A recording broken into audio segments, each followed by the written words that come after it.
Hey, this is Captain Scott Walker, Into Blue TV, taking a break on this windy day to go over my safety equipment on my yellowfin.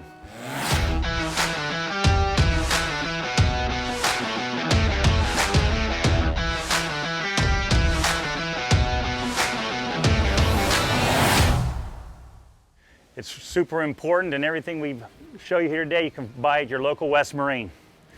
Start off with checking due dates.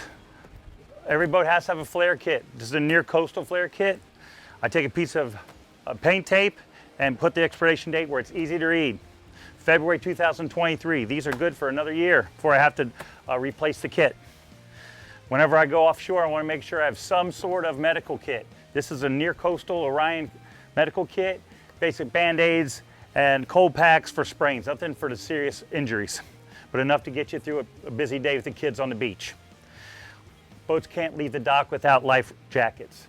This is a typical 4-pack life jacket. It's Coast Guard legal, it's easy to store, and you always know there's 4 ready to go in an emergency. We hope we never ever happens. You can also buy inflatable life jackets, and once they fall in the water, they actually will ignite and fill the chest cavity with air. Or if you'd like to fish by yourself, which I don't recommend, you put that on. It's not cumbersome at all, and it's a really nice choice besides the standard orange life jackets. When you're offshore, you have to have some sort of a air horn. These come in Super Blast, several different models. This one will get you through your Coast Guard safety check. It'll also make a lot of noise if you broke down and you're trying to get someone's attention. Besides that, you actually have to have a physical whistle on board. This is one of the loudest ones you can buy. West Marine carries them. It's a storm safety whistle, and it has to be part of your ditch bag. One other item, when you have a lot of people on a boat, if someone falls over, you want to be able to get them a flotation device very quickly. The easiest one to carry on board, besides the life ring, is this little square seat. You can put it on a cooler and use it, and it's always around. Just make it a part of your everyday fishing routine. Either sit on it and have it where you can throw it overboard in a moment's notice. And last but not least, got to have some fire protection. Usually buy two per boat, keep them stored in a nice dry place. I like to keep everything in one ditch bag. I get a nice soft-sided bag, waterproof, keep all these things in one place, store it somewhere where you know where it is, and every time you have a new guest on board, just take 1 minute out of your morning procedure and show them where the ditch bag is and kind of explain what it can do. That little advice right there will get you out of trouble in a hurry and make sure your day on the water is as safe as possible.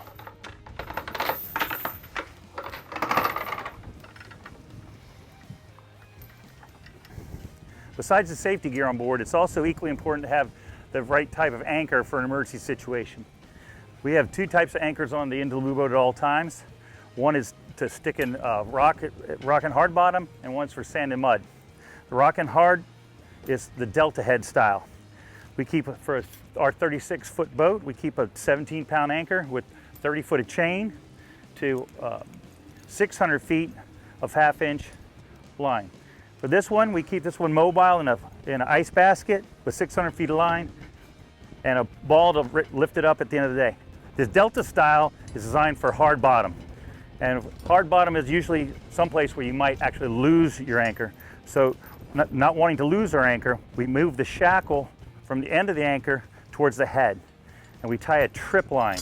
We use it for a trip line as simple as a parachute cord wrapped through a link of the chain and the anchor several times. You don't want to break unless you really pull it with the motors. But then again, instead of losing the whole anchor system, this is going to break and you're going to pull the head of the anchor out from the rock, and then you'll get everything back, and it's just a matter of retying. I always try to keep a few extra pieces in my basket so I'm not running around looking for that in an emergency. Just by having one Delta on board, and you get into a little trouble where it's rocky, you can switch to this one. Typically day in and day out, the boats are built to hold a Danford style sand anchor in the V berth. Ours is Fortress because it's aluminum and super lightweight, and to get by the fact that it's light, we go with 40-foot of chain. And this is a typical setup for a 36-foot boat, anywhere from, I would say, 30 to 38. This anchor right here is designed for that. And there's a chart for when you want to set up your boat, the chart will tell you the length of boat, how much chain to put on. Always go heavy on the chain, not light. Go heavier on the chain. This is going to stick in the sand, and you can pull it up time and time and time again without bending your anchor. But it's all about the extra weight, not the size of the anchor. It's the extra weight of the chain. So if they recommend 20, put 25 on there. Don't put 15.